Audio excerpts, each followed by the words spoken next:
Nuk mundem t'ju them se si më digjet zëmra kur shoh gjithë armiqtë tanë të punojë kundër Shqipërisë, e cila po rri me gojë mbyllur, është e tepër të them se si jam gati të jap edhe shpirtin që më ka mbetur për Shqipërinë. Gazeta spanjolle El Día në Madrid, më 9 tetor 1918, ka botuar një intervistë me Ismail Qemal Vlorën. Ajo është realizuar nga gazetari spanjoll me pseudonimin Hispanus dhe është intervista e fundit e Ismail Qemalit për mediat ndërkombëtare. Intervista është zhvilluar përgjatë periudhës kur ai jetoi në Spanjë dhe publikohet për herë të parë në Shqipëri. Vetëm pak muaj më pas Ismail Qemali do të mbyllte sytë në Perugia. Gazetari e përshkruan Ismail Qemalin si njeriu që shpëtoi Shqipërinë nga katastrofa e përgjithshme në nëntor të vitit 1912 në Vlorë. Ai konsiderohet si një mik i shquar, me sy të vegjël, inteligjent dhe plot shkëlqim. Në këtë intervistë të dhënë gjatë qëndrimit të tij në Spanjë, ku ai po bashkëpunonte më së shumti me shqiptarët e Amerikës, Ismail Qemali flet për vendin e tij legjendar dhe piktoresk. Ai aty përmend vështirësitë me të cilat po përballej vendi pas coptimit të padrejtë nga konferenca e Londrës në 1913. Ismail Qemali shpjegon se shqiptarët janë populli më i vjetër, të cilët shtrihesin në të gjithë Ballkanin, dhe të cilët më vonë për shkak të epidemive dhe luftrave e braktisën pjesën lindore të Gadishullit dhe u vendosën në bregdetin Adriatik mes maleve. Sipas tij, Shqipëria që do të rilind pas luftës së parë botërore, do të jetë më e madhe se ajo e vitit 1913. Ajo duhet të ketë brenda saj Pejën, Gjakovën, Prizrenin dhe Ohrin. Kosova, Dibra dhe Epiri duhet i përkrisnin Shqipërisë. Të ardhmen në Shqipëri sa ai e shikoi sërish të organizuar në mbretërimin e një princi evropian. Kryesore për Ismail Qemalin ishte pasja e një qeverie kombëtare dhe liberale, që t'i përshtatej zakoneve dhe karakterit të popullit shqiptar. Qeveria duhet jetë e aftë për të garantuar integritetin territorial dhe lirinë e plotë të vendit.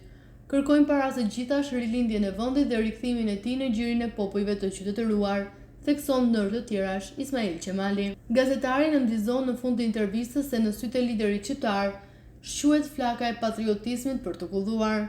Sensibilizimi i faktorit ndërkombëtar mbi çështjen kombëtare shqiptare në një moment teje delikat, sikurse ishte zhvillimi i konferencës së paqes në Paris, pas përfundimit të luftës së parë botërore, ishte një ndër shtyllat kryesore të bashkëpunimit midis Ismail Qemal Vlorës dhe Partisë Politike Kombëtare të Shqiptarëve të Amerikës.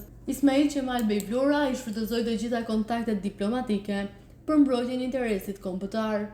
Deri në ditën e fundit të jetës së tij të jashtëzakonshme, Ismail Qemali punoi me të gjitha forcën edhe shpirtin e tij fisnik për çështjet shqiptare. Pas qëndrimit për disa vjet në Francë, në maj të 1918, Ismail Qemali u nis nga Parisi për në Barcelonë.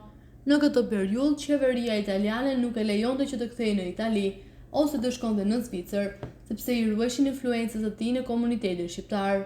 Kështu që ai u lejua nga francezët që të shkonte në një vend neutral si Spanja. Qëndrimi në Spanjë, Ismail Qemali e shfrytëzoi për të komunikuar me lehtësi me shqiptarët e Amerikës nëpërmjet ambasadës së SBA-ve në Madrid. Kolonia e shqiptarëve të Amerikës e kishte caktuar ndërkohë si përfaqësues në konferencën e paqes që pritej të mblidhej në Paris. Në një artikull të gazetës Koha që botoi në SBA në 13 shtator 1917, Ismail Qemali përshkruaj si plaku dhe burri më i madh i Shqipërisë. Ai konsideroi si më i njohuri në qarqet diplomatike të Europës, më i dëgjuari në Shqipëri dhe më i zoti të gjithë politikanëve shqiptar. Sot vazhdonte artikulli, Ismail Qemali numërohet një nga më të mëdhenj diplomatë e Europës dhe nderohet kudo. Ismail Qemali ishte shqetësuar për fatin e Shqipërisë pas përfundimit të luftës dhe u bonte thirrje shqiptarëve për bashkim. Me intuitën e tij të mprit politike, Ismail Qemal Vlora ishte ndër të parët që kuptoi se në skenën botërore kishte hyrë tashmë një fuqi e re, tek e cila shqiptarët mund të gjenin mbështetjen e munguar dhe të shumë dëshiruar. Vizioni i tij do të bëjë realitet pas afro 100 vjetësh në lidhjen e partneritetit strategjik më të madh që kombi shqiptar ka pasur ndonjëherë dhe në themelimin e shtetit të dytë shqiptar në zemër të Europës.